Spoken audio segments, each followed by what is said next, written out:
A reading of My Last Duchess by Robert Browning. That's my last Duchess painted on the wall, looking as if she were alive. I call that piece a wonder, now. Fra Pandolf's hands work busily a day, and there she stands. Will it please you sit and look at her?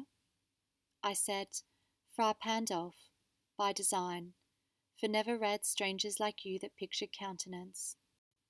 The depth and passion of its earnest glance, but to myself they turned, since none puts by the curtain I have drawn for you but I, and seemed as they would ask me, if they durst, how such a glance came there. So, not the first are you to turn and ask thus?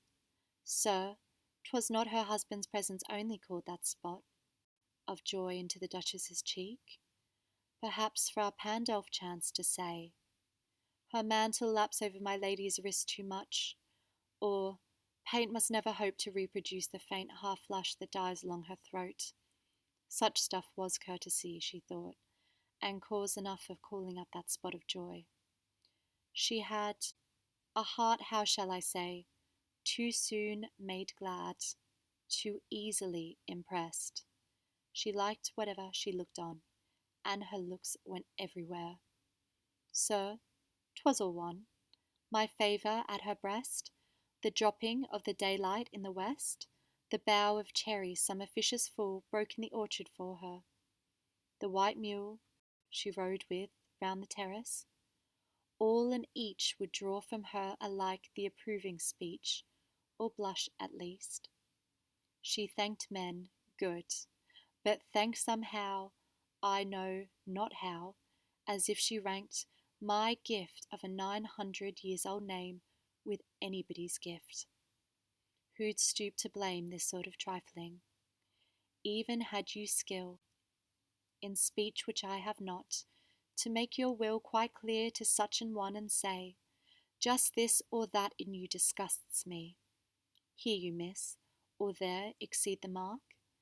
And if she let herself be lessoned so, nor plainly set her wits to yours, forsooth, and made excuse, even then would be some stooping, and I choose never to stoop.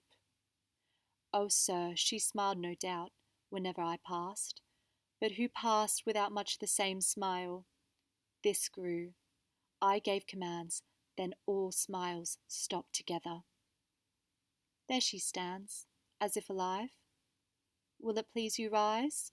We'll meet the company below. Then, I repeat, the Count, your master's known munificence, is ample warrant that no just pretence of mine for dowry be disallowed, though his fair daughter's self, as I avowed at starting, is my object. Nay, we'll go together down, sir. Notice Neptune, though, taming a sea-horse, thought a rarity, which clouds of Inbrook cast in bronze for me.